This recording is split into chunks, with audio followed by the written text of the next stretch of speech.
ओडिशा को मिला तार प्रकृत परिचय। दीर्घ 115 वर्षर अपेक्षार हेला अंत। वंदे उत्कल जननी को मिला राज्य संगीतर मान्यता। एने सारा राज्य रे खुशीर लहरी खेली जाइछि।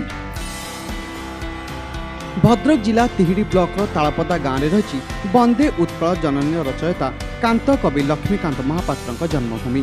राज्य सरकार वंदे उत्कल जननी को राज्य संगीतर मान्यता प्रदान करने पर भद्रक जिले में खुशीर लहरी खेली जाइछि।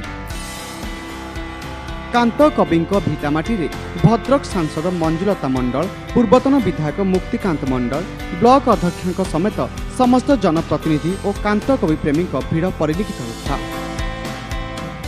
ओडिशार गर्व गौरव तथा भद्रक माटीर जो एठारे आमे उपस्थित अच्छु कांत कविंकर जन्ममाटी पीठरे तिहिडी ब्लॉक तालपदा ग्राम रे जो राज्य संगीत भाव में आज वंदे उत्कल जननी को जो मान्यता मिली धन्यवाद जनाऊँ कृतज्ञता जनाऊँ आम प्रिय मुख्यमंत्री नवीन पट्टनायक महोदय को। से आज कोटि कोटि ओडिया मानकर भाव को सम्मान दे आम ओडिया जातिर अस्मिता को सम्मान दे आज से वंदे उत्कल जननी को राज्य संगीत भाव में मान्यता प्रदान कर।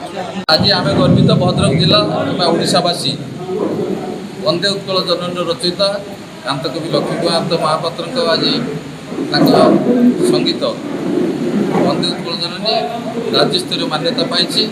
धन्यवाद देवी माननीय मुख्यमंत्री महोदय को कृतज्ञता ज्ञापन करी एवं आज आमे गर्वित।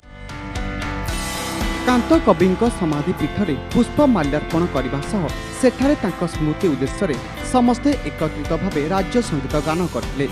जातीयतावादी संगीतर स्रष्टा कांत कवि संगीत दीर्घ 115 वर्ष पर राज्य संगीतर मान्यता प्राप्त होला। हेले आज भी तांको स्मृतिपीठ अवहेलित अवस्था पड़ी रही। विगत 3 वर्ष पूर्वे कांत कवि समाधिपीठ और स्मृति मंदिर निर्माण करने लगी 70 लाख टंका व्यय अटकल प्रस्तुत होता। यापर मुख्यमंत्री पांठि सेठारे आबक्ष प्रतिमूर्ति निर्माण सहित अन्य कार्य 40 लाख टंका अनुमोदन होता। हेले कांत कवि स्मृतिर मुखसाखी तालपदस्थित बासभवन, एंतुड़ीशाल और बौल गछ एबे भी अवहेलित अवस्था पड़ी रही। तांको साहित्य साधना मुकसाखी भावे दंडायमान बौल गछर स्मृति रक्षा करने लगी दाबी करिसेंति तांको दायद बाणी कल्याण महापात्र। कांत कविंकर गीत आज राज्यर मान्यता संगीत पाई, संगीत मार मान्यता पाई, समस्त खुशी। कांत कवि ये रचना करुले गीत ये बासगृह अवहेलित हो रही जो बसिक सी साधना करुले से बौल मूलटी मो सरकार को बहु बार जन सेठी टिके गोटे पिंडी प्रतिष्ठा करी चारिपट कभर करने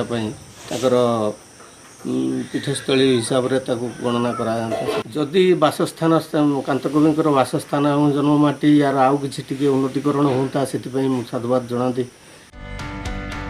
भद्रक तिहिडी संजय दास, कोणार्क न्यूज।